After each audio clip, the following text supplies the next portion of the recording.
Let's go through our recommendations. These should stay with you throughout therapy and sometimes even longer.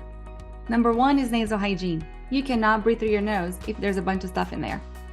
So if you have a little child, you can go ahead and introduce nasal hygiene by throwing warm water on the nose and wiping their nose several times. Now, we should start with nasal massage. You can use the pad of your index finger on the side of the nostril and massage 10 times here and massage 10 times here. Use some nasal spray. You can use saline, Xlear, which is spelled with an X, but I think they call it clear. And then you can blow your nose and go to bed. There's an advanced way of doing nasal hygiene, which is called nasal clearing. I usually wait a little bit to introduce that.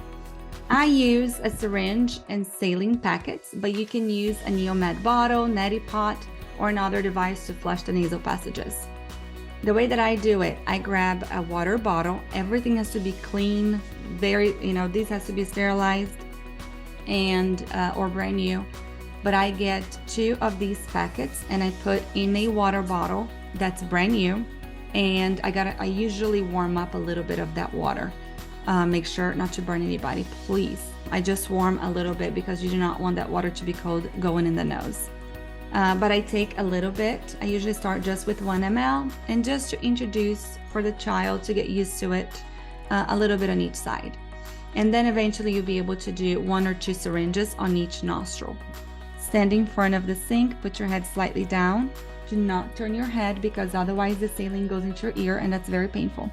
So slightly down, slightly to the side, squirt on this side, squirt on this side, twice. And then the other recommendation is the foam brush. There's a couple things that we do with this also. Every time you brush your teeth, we're going to brush the tip of the tongue and the spot. You guys remember where the spot is? So the spot is slightly behind the front teeth, about 5 millimeters behind the front teeth. We are going to brush this area to wake up all those little nerve endings and tell the tongue and the spot they need to live together. Okay, so every time you brush your teeth, we're going to do this 3 times.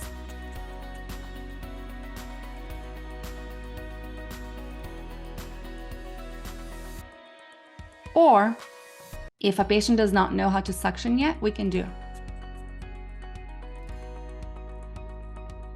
just touch or rub.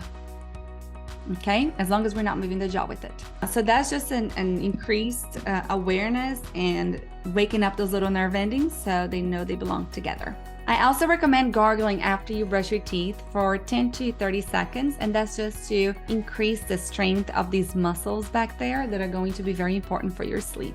I encourage people to eat or chew hard foods once a day, like carrots, raw vegetables, beef jerky, anything that's going to make you chew, even like a chewy granola bar, because like that you're exercising those muscles. We're using those muscles a little bit more.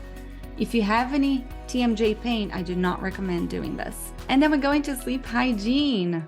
Recommendations for sleep hygiene are an hour before bed, turn the lights down, play some soft music, no screens, or you can wear the blue light blocking sunglasses.